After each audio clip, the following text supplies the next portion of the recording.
Welcome back to Plant-Based Provisions. I'm Ricky, and today we're going to make spinach lentil dal. This is my first time making this recipe, but it should be a great plant-based one to add to my repertoire. If this is your first time at the channel, or if you just haven't done it yet, please subscribe down below and hit the bell so you get a notification every time I come out with a new video. Also, give me a like because it'll help me with the YouTube algorithm and it'll get my videos seen by more people.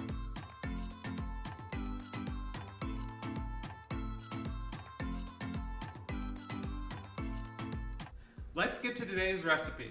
Now we're going to need a lot of different ingredients for this one. The original recipe that I found is not plant-based, so we had to make a couple swaps, and I'll let you know what those are along the way.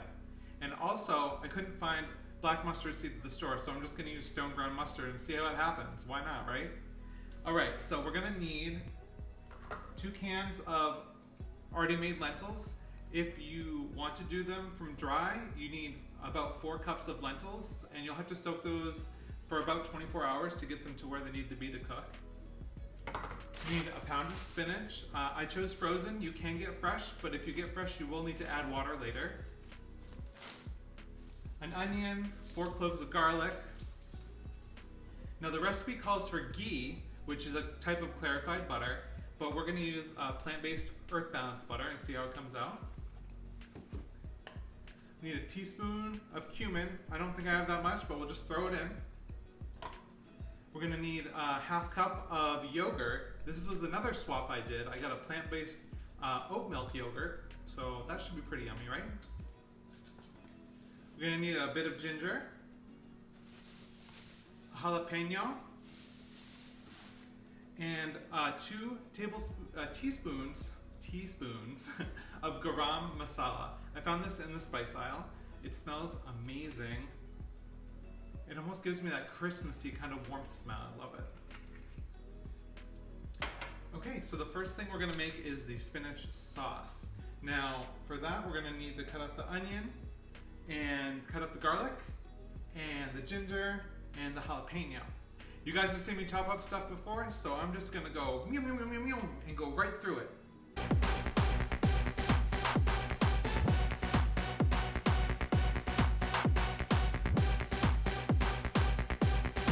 Okay, so the onion and the garlic's all chopped up, but I wanted to slow down the video to give you a couple tips on the ginger and the jalapeno. Now, a lot of people like to use the back of a spoon to peel their ginger. I've never been able to figure that out, so I'm just going to use a regular peeler, and I'm going to do it down here so I don't get my fingers. Usually I would hold it like, when I use it for potatoes, I just hold it, but I don't want to rip off a fingernail or some skin. Ooh. So we'll just give this a little peel. How much does it even need? Let's look. Ginger. 2 tablespoons. Okay, so that's going to be this whole thing.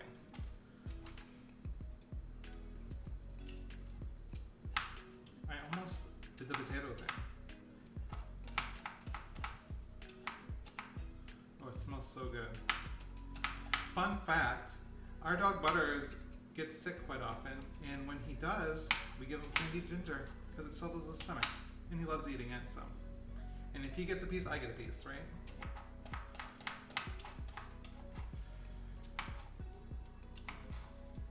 Alright, now that the skin is off that, just gonna scrape it aside with my knife here and put it right in my little compost bowl.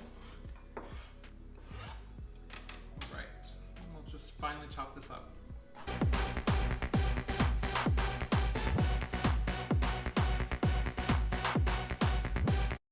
Now that that's all chopped up, I'm going to put it right in with my onions and garlic. Now it does say to chop it up finely, but remember we're going to be blending this so it doesn't super matter.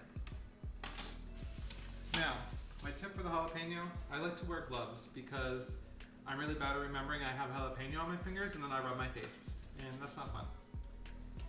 So I'm just going to slap these gloves on, and you know what, these aren't food grade gloves, which is probably bad, but I've used them before for food and haven't gotten sick, so I'm just going to go for it. Try that at your own risk. I do want to rinse this off. Gotta get all the yuckies off. Alright. So this is also supposed to be chopped finely. Now if you don't like jalapeno in there, maybe add a green pepper or a red pepper to give it a little more flavor without the heat. I am going to choose to take the seeds out. So we're going to cut off both ends and then cut it lengthwise. And then I'm going to just take this over my little bowl here and I'm going to just try to rip out the seeds. So that's another reason why the gloves are great. You can just like go for it, you know? Right, most of them are out. I'm going to do the same to the other half. Ooh, smells spicy.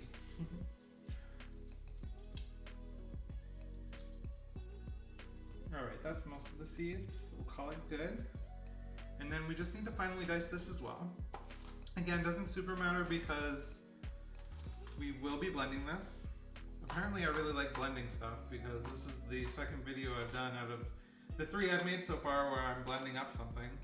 But you know what? That's fine because blending is fun. And I can do a fun little, you know, video for you where I'm making funny faces while I'm blending. So that's always fun. One more. One more half, not one more.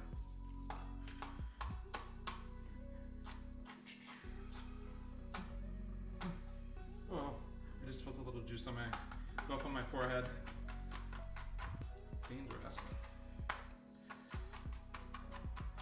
Okay, and then I'm just gonna add this into the bowl with my onions and my garlic.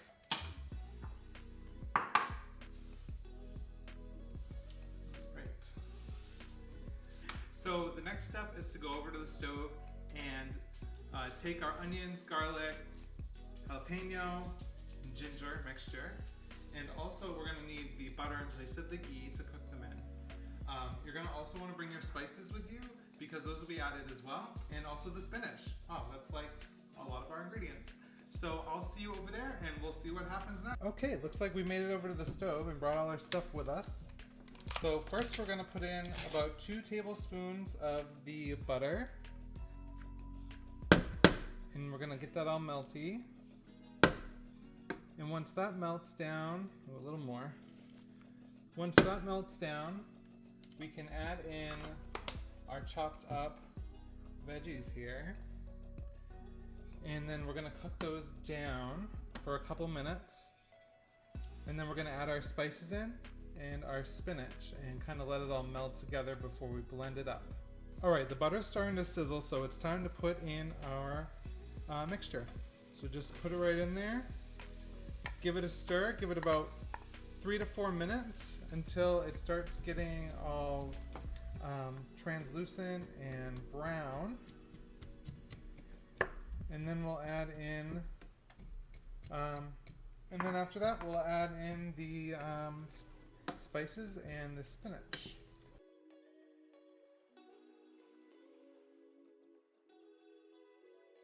Alright, it's been about 4 minutes, so now it's time to add in our spices. 1 teaspoon of cumin. I don't have a teaspoon in there, so we'll just add what we got. Oh, actually that might be about a teaspoon. And then we need about a teaspoon of garam masala. I just like to eyeball my spices because, honestly, I like adding a little extra. And then what's supposed to be black mustard seeds is going to be this stone ground mustard. So we'll just plop some in there. I don't know if it's really going to affect the flavor or not, but we'll find out. And then we're going to give this a mix and let it work for a little bit. Ooh, hear that sizzling.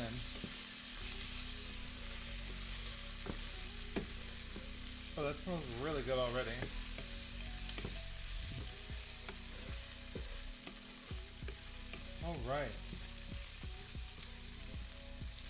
Alright, now that that's mixed in, we're going to add our spinach in. Now, like I said, if you're going to use fresh spinach, you're going to want to add a little bit of water in here. But since I have frozen, the water will come right off of the frozen spinach itself. Get this all in there. 1 pound of spinach. And this is a 16-ounce bag, which is 1 pound. This will wilt down pretty good. So it might seem like a lot now, but it won't be at the end. So we're just gonna mix this up.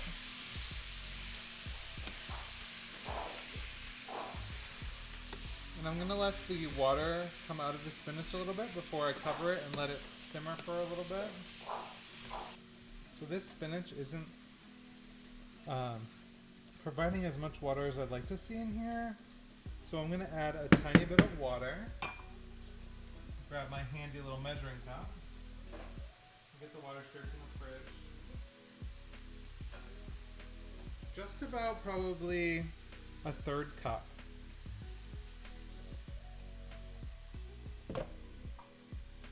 Mix that in a little bit.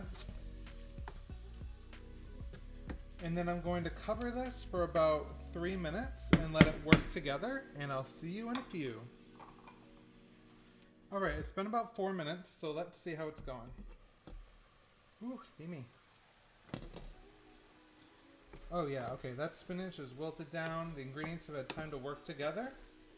The next step is to take this on over to the blender. See over there. Alright, here we are at the blender. Now, usually with like soups, if I'm going to blend them, I'm going to do this in the sink to avoid backsplash. But this isn't that liquidy, so I think it'll be okay. If not, you'll see me get burned. You know I have a hard time doing this backwards. But I want you to be able to see the blender. Ah, there we go. Alright, we're just going to add this in. Get my face back. Now we might need to add a little liquid to this to get it to blend, but we'll try it and see what happens. If we do need some liquid, we'll just add a little bit of water. I guess you could also add veggie stock to give it a little extra flavor. Maybe we'll do that because I have some extra veggie stock. If we need it. Alright, there we go. Right, let's pop the top on. Line it up here. Okay, now it's time for me to do my fun poses, right?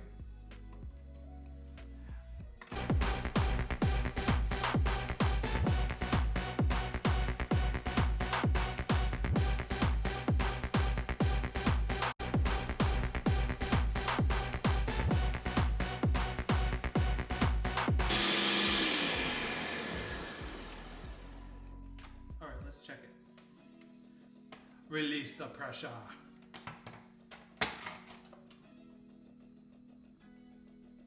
Ooh, that smells really good. Get some smell-o-vision. Get it. Okay, I think this is perfect. We're gonna add this back to the pan now, and we're gonna add our lentils and our yogurt. So I'll meet back over at the stove. All right, here we are back at the stove.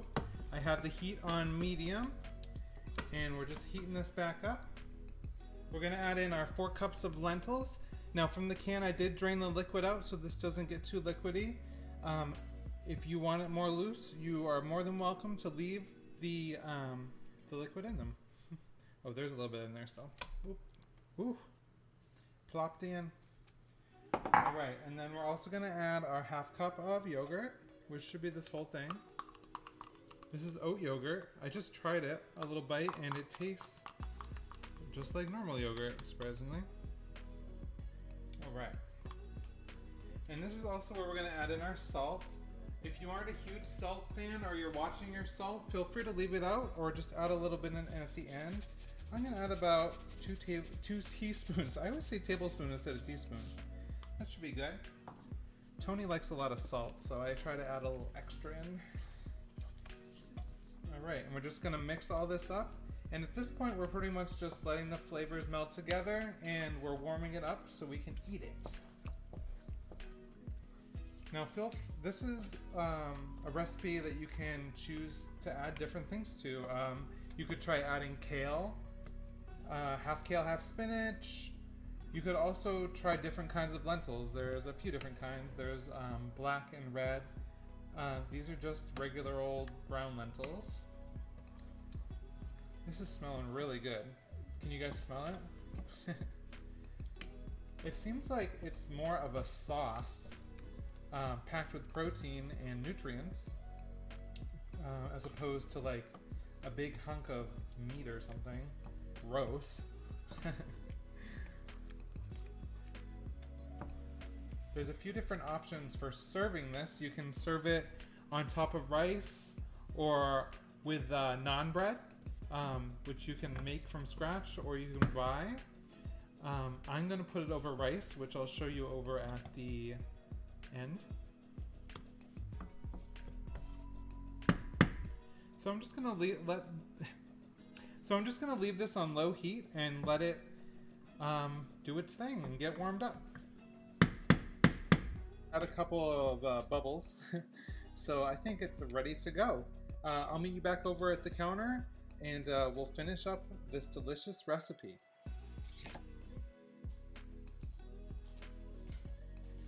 Okay, here we go.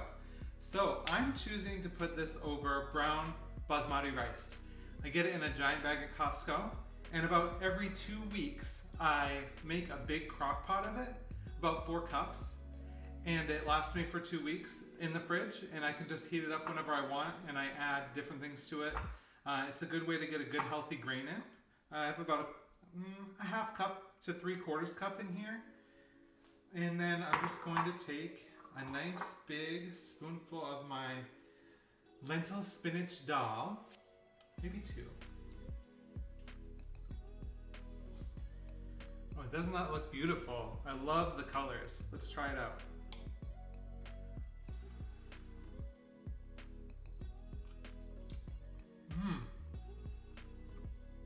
It tastes just like saag that you would get at an Indian restaurant, I swear. It's really creamy, and it's not too spicy. I was worried it'd be a little spicy with a jalapeno, but I can barely taste the spice at all, actually. Actually, I could use a little more spice. But all in all, very good recipe. Let me bring you in for a closer look. I bet you were expecting me to come over and grab the camera, weren't you? All right, thank you guys so much for enjoying this video with me today and for helping me try out this recipe for the first time. I'll see you next time, and please don't forget to leave a comment with what you'd like to see me make and hit the like button below. Have a great day, everybody.